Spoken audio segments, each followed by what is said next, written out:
Pastor executivo da rede de igrejas da cidade, Fabiano também é autor dos livros Paternidade Bem Resolvida, Escolha Ser Filho, Votos e Derrote Mamon. Também é casado com a pastora Vivian Ribeiro e pai de Rachel e Giovanna. Apaixonado pelo reino, sua mensagem profética tem levado sua igreja aos caminhos da filiação, blindando seu coração contra qualquer tipo de orfandade em uma cultura de honra intergeracional, profundamente enraizada na paternidade de Deus. Vamos receber com muita honra Pastor Fabiano Ribeiro.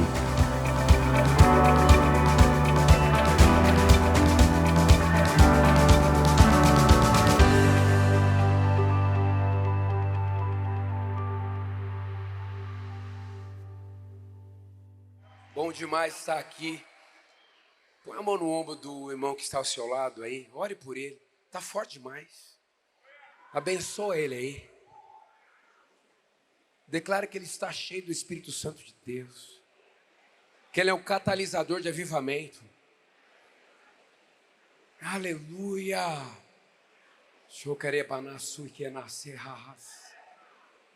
Aleluia. Obrigado, Senhor, pela tua presença manifesta aqui, Pai. Como a Raquelzinha disse no início, que o Senhor se manifestaria. A tua presença está uma crescente nesta conferência. Nós estamos incendiados com a tua presença. Obrigado, Senhor. Obrigado. Aleluia. Meu Deus, o que é isso? Está forte demais.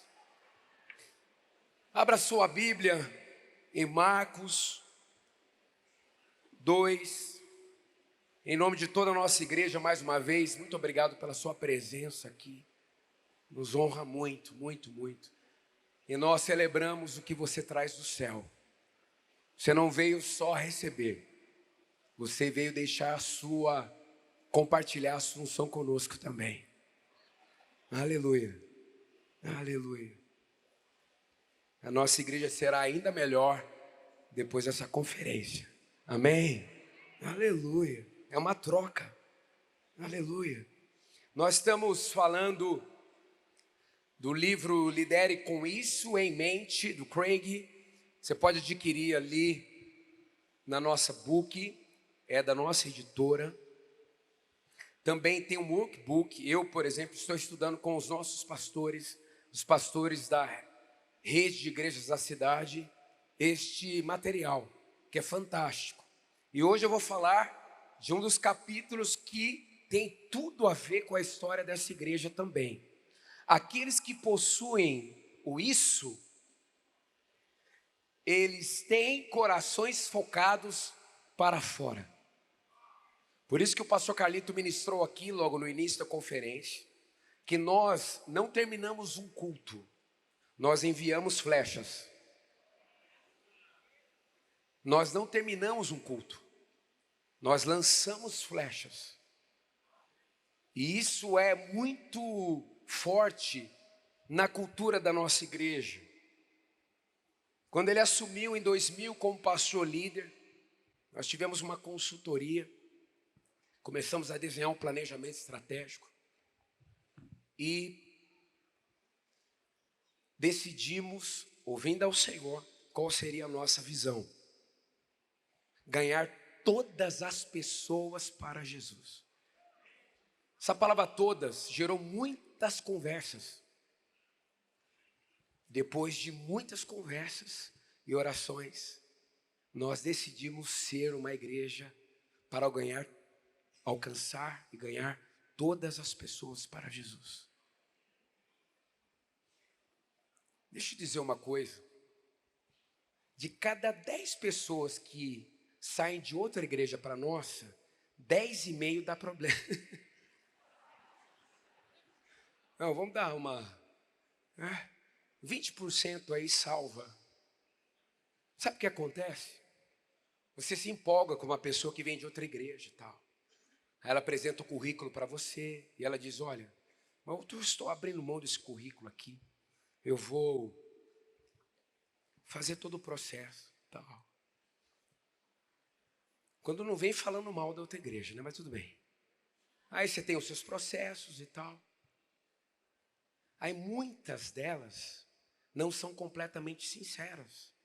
Porque não é só trabalhoso adotar, mas também ser adotado.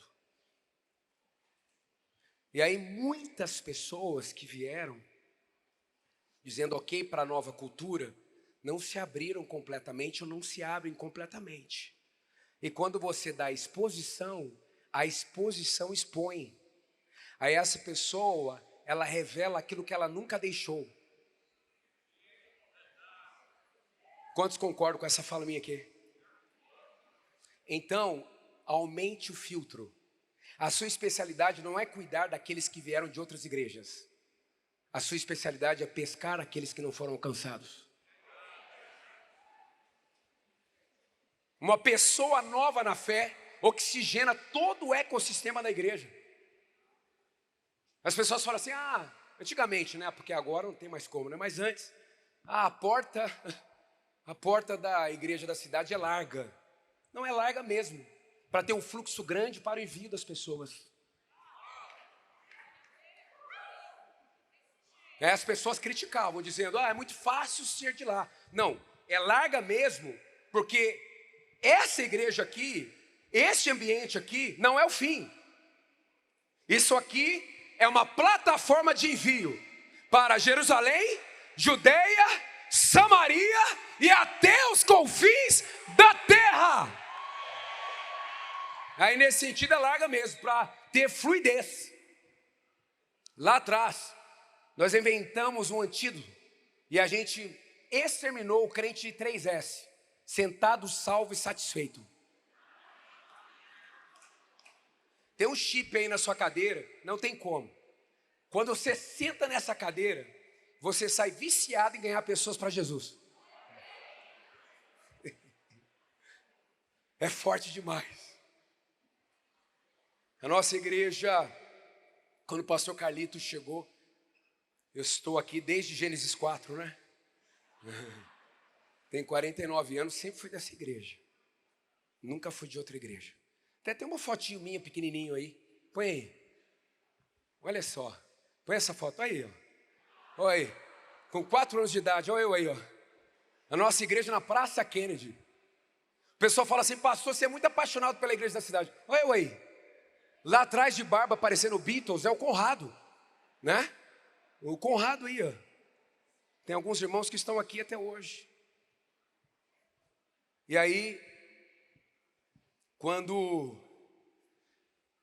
pastor assumiu a nossa igreja, nós tínhamos 700 pessoas. Hoje nós somos 25 mil membros. Mas, o nosso desafio ainda é grande. Quer ver? Põe os círculos concêntricos aí. Olha só, nós temos 637 mil pessoas em São José. Evangélicos, 153. Olha o nosso desafio. 583 mil. Mas vocês têm 12, 13 mil aqui em São José. Mas são 583 mil. Quando a gente olha isso aí, o que acontece? A gente fica humilde. Sabe isso aqui? Lotado. Nós temos que ter nas 4 celebrações de domingo. Esse é o nosso alvo. Entende? Você tem que perseguir isso, ó. Esse tipo de coisa. E Deus vai te honrar. Deus vai te abençoar. Tem uma foto do Cláudio aí. Claudião. Qual é a foto do Claudião? Claudião. Há 15 anos atrás, eu batizei o Cláudio, que é líder do 30 Semanas. Sabe por que ele não está sorrindo? Esses dias eu perguntei, Cláudio, por que você está sorrindo sem abrir a boca? Ele disse, pastor, você não lembra, não? Eu não tinha dente, quase. Chegou viciado em crack. Ele me disse uma coisa que eu emocionei, nem lembrava. Foi o Senhor que pagou o primeiro tratamento dentário na minha vida. Há 15 anos atrás, sabe o que ele é hoje? Pastor nessa igreja, líder de 30 semanas. Comprometido, corações comprometidos e focados para fora. Vale a pena. Nós aprendemos lá atrás a cultura de pescar com múltiplos anzóis, não é? Que a gente aprendeu com o pastor Rick Warren. múltiplos anzóis, porque nós definimos ganhar todas as pessoas para Jesus. Então, aprendemos a buscar pessoas através dos esportes, através do evangelismo urbano, através dos grupos nas casas, através de viagens e deslocamentos maiores. E olha algo que eu quero deixar para o seu coração, porque no final nós vamos orar aqui, vai ser uma explosão. Nós vamos orar aqui, mas deixa eu dizer uma coisa. Nessa conferência está sendo derramada uma unção de avivamento que vai transformar realidades. E isso tem a ver com pescaria. Mas você não pode desprezar o lugar onde Deus te instalou. A nossa igreja está abençoando hoje todo o Vale Histórico, que é onde começou a história do Vale do Paraíba. Nós não abrimos mão de Jerusalém e de Judeia. Tem gente que quer fazer missões em outro país e não ama o seu bairro. Tem algo muito errado nisso. No final, nós vamos orar e nós vamos pedir para Deus reprogramar a nossa fala. Porque nós estamos no lugar onde Deus viu que seria necessário a unção que nós carregamos. Gilberto está em Brasília. Olha o desafio. Ele tem a unção de Deus trabalhada em todos esses anos para esse momento. Nós temos que abençoar o lugar onde nós estamos. Uma das coisas que Deus me disse profeticamente: Fabiano, a gente querendo mudar de cidade, mas eu não dei ordem para isso. Você pode maquiar um novo desafio, mas você sabe os desafios que Deus concedeu a você. Quer mudar de fase? Passe nesse teste, o de agora. Mas pastor, eu não aguento mais. Deus vai derramar um novo nível de amor. Então olha o texto em Marcos 2. Poucos dias depois, sendo Jesus entrado novamente em Cafarnaum, o povo ouviu falar que ele estava em casa. Diga assim: casa. Então muita gente se reuniu ali, de forma que não havia lugar nem junto à porta, e ele lhes pregava a palavra. Vieram alguns homens, trazendo-lhe um paralítico, carregado por 4 deles. Os 4 tinham o isso, que é um dos 7 pilares para que uma igreja seja extraordinariamente relevante. Os 4 tinham o isso, que o Craig Groeschel trabalha. Vieram alguns homens trazendo-lhe um paralítico, imagina o esforço, carregado por 4 deles, não podendo levá-lo até Jesus por causa da multidão. Removeram parte da cobertura do lugar onde Jesus estava. Sim, nós devemos todo o esforço para aqueles que estão iminentemente nascendo de novo. O foco são eles. Baixaram a maca em que Jesus estava deitado. Em que estava deitado, digo, paralítico. Desceram diante de Jesus, vendo a fé que eles tinham. Jesus disse ao paralítico: filho, os seus pecados estão perdoados. Estavam ali sentados alguns mestres da lei, raciocinando em seu íntimo: por que esse homem fala assim? Está blasfemando. Quem pode perdoar pecados, a não ser somente Deus? Jesus percebeu logo em seu espírito que era isso que eles estavam pensando, e lhes disse: por que vocês estão remoendo essas coisas em seu coração? Que é mais fácil dizer ao paralítico: os seus pecados estão perdoados, ou levante-se e pegue a sua maca e ande. Mas para que vocês saibam que o Filho do Homem tem na terra a autoridade para perdoar pecados, disse ao paralítico: eu lhes digo a você, levante-se, pegue a sua maca e vá para casa. Pastor Carlito diz: são 2 coisas que compõem a agenda principal da igreja nesses dias: amar e o sobrenatural. É isso que nós vemos nesse texto aqui. Ele amou e perdoou. Mas aí completou a sua obra. Olha o que diz o texto. Ele se levantou, pegou a maca e saiu à vista de todos, que atônitos glorificavam a Deus, dizendo: nunca vimos nada igual. Vai acontecer um novo nível de rompimento em evangelismo e missões da sua igreja. Que o seu povo, você mesmo, e os que estão aí em volta, dirão: nunca vimos nada igual. As pessoas serão curadas do espírito, da alma e do corpo. O Craig escreve o seguinte: igrejas sem isso são quase sempre cheias de cristãos sinceros que creem na Bíblia. Infelizmente, apenas estão mais preocupados consigo mesmos do que com pessoas que ainda não são cristãs e não creem na Bíblia. Elas amam tanto o conforto de sua redoma cristã que não estão dispostas a seguir Jesus enquanto ele tenta conduzi-los a se tornarem amigos dos pecadores, a fim de que possam buscar e salvar os perdidos. Quem você realmente ama? Quem ama é filho de Deus e conhece a Deus. 1 João 4, 7, 8, 20. Mas quem não ama, não conhece a Deus, pois Deus é amor. Se não amamos as pessoas que podemos ver, como amaremos a Deus, a quem não vemos? Então, aqueles 4, independente daquele desafio, daquele contexto, tanto é que Jesus percebe a fé deles e começa a se movimentar em direção àquele homem completamente comprometido. Queridos, é surreal quando a gente começa a amar aqueles que estão longe de Jesus, sem Jesus. Deus proporciona encontros extraordinários e essas pessoas se tornam multiplicadoras de uma forma exponencial. Uma pessoa pode encher uma igreja com o seu testemunho, com a sua mudança. Sabe, eu não falo de Jesus só no púlpito.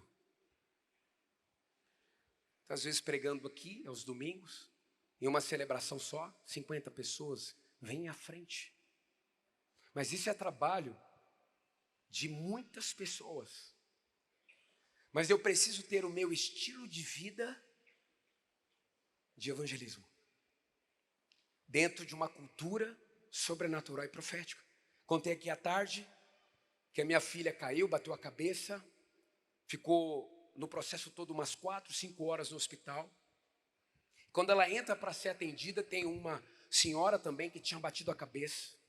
E o Espírito Santo pede para perguntar para ela: olha, o que exatamente aconteceu? O Espírito Santo diz: inicia uma conversa. E aí quando a minha filha disse: olha, o que aconteceu exatamente com você? Essa mulher disse, minha filha cheia de dor, essa mulher disse: eu bati a cabeça, mas o que está doendo mesmo é o meu coração. Minha filha para o que está fazendo e diz: posso orar por você? E minha filha está gravando só com a imagem nela, focada a câmera nela, minha filha. E aí a gente escuta o áudio. E a minha filha ora. E na legenda, minha filha é uma adolescente normal. Na legenda minha filha coloca assim, mais ou menos: numa cultura sobrenatural, até na dor a gente profetiza. Você imagina só um exército de crentes que chapam no domingo, mas acordam incendiados na segunda-feira. O teste do domingo é segunda-feira, mas eu quero dizer para você, você vai ter um exército de sobrenaturais que vão desafiar a segunda-feira e verão a segunda-feira como um bom dia para a pescaria.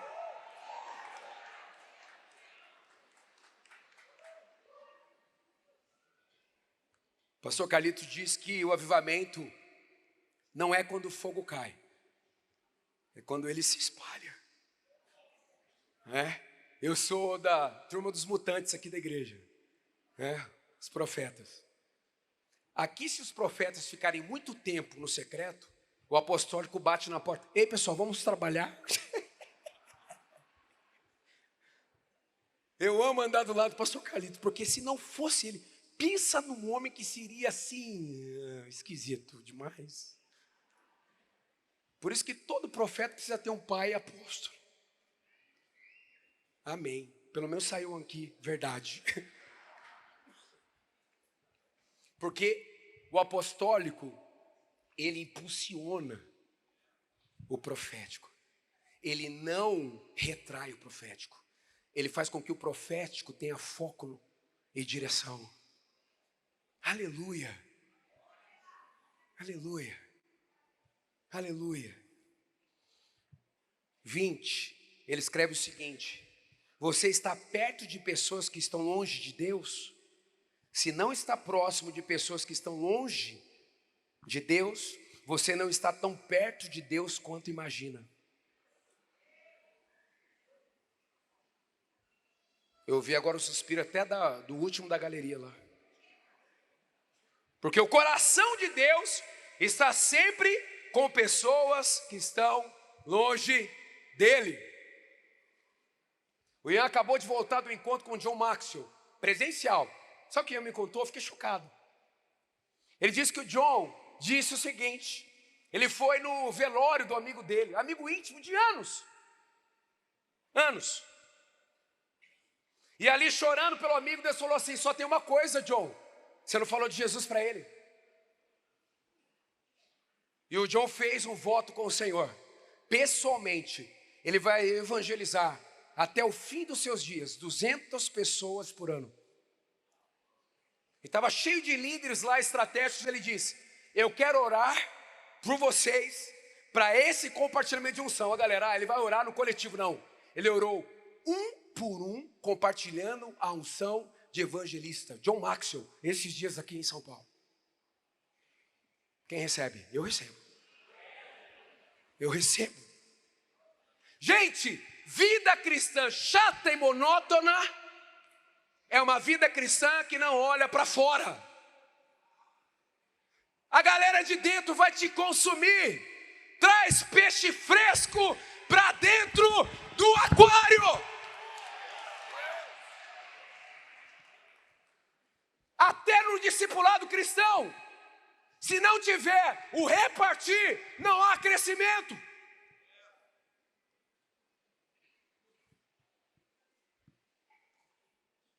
Temos que educadamente empurrar as pessoas para fora. Como que a gente muda o foco para fora? O Craig coloca 3 coisas. Temos que acessar pessoas que não conhecem Cristo. Gente, essa é a história da nossa igreja. Quando nós estávamos ali na José Longo, antes de virmos para cá, chegou uma hora que a coisa enlouqueceu. A gente falava de Jesus até para o poste. 600, 1.500, 5.000, 8.000, o resto é história. Teve um domingo que a gente buscou 100 conversões, o domingo 100. E a gente chegou a 90 e poucas decisões naquele domingo. Não vem falar da nossa igreja não. A nossa igreja é comprometida com os de fora. E Deus tem honrado isso. Tudo que nós fazemos. Culto de domingo. Você vai chegar aqui, nossa, mas eles não são uma comunidade profética? Sim, mas a gente tem noção. E o culto é para Deus e é para abençoar os nossos amigos. Mas quando que acontece chapação? Pode ficar daqui a pouco na vigília.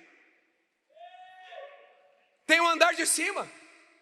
É uma igreja com vasto cardápio. Mas a gente entende que a celebração pública no domingo é especialmente formatada para tocar o coração daqueles que não conhecem Jesus como Senhor e Salvador, e tem sido, graças a Deus, um sucesso até aqui. Porque Deus se compromete com aqueles que ainda não se comprometeram com Ele. Não vai faltar nada, desde que o nosso coração esteja voltado para aqueles que ainda não se conectaram a Jesus. Até porque fica uma dica. As pessoas falam: Fabiano, você escreveu Derrote Mamon. Qual é a dica para aumentar a arrecadação da igreja? Quer uma dica? O dinheiro também está na boca do peixe.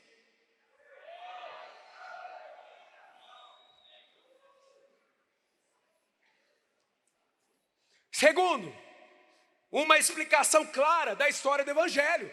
As pessoas precisam entender como nós pregamos. Temos que acessar as pessoas e temos que ser claros. E terceiro, ele coloca uma fé genuína. Nós vamos pescar sabendo que voltaremos com peixes diversificados, aplicando fé. Quais são os seus desafios e metas espirituais do alcance de pessoas neste ano? Do batismo de pessoas para este ano? Da frequência de pessoas que não têm Jesus nos grupos nesse ano? Da frequência e decisão por Jesus de pessoas nas celebrações nesse ano? Eu aprendi que Deus ainda responde orações, mas Ele capricha em orações específicas. É assim que nós chegamos até aqui.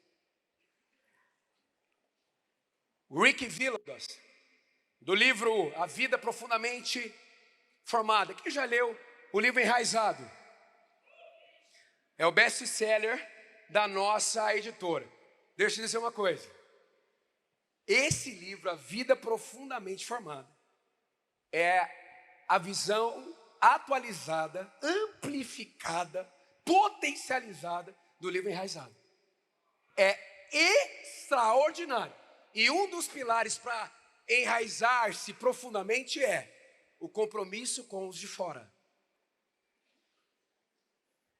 Por exemplo, ele coloca o seguinte, Rick: chega uma hora em que o silêncio é traição. A voz é dos estopins mais poderosos para a justiça. Quer seja levantado utilizando-se de arte visual, poesia, pregação, blogs, tweets, organização comunitária, ação social, protestos, marchas ou alguma outra forma de resistência. A justiça profética exige a nossa voz.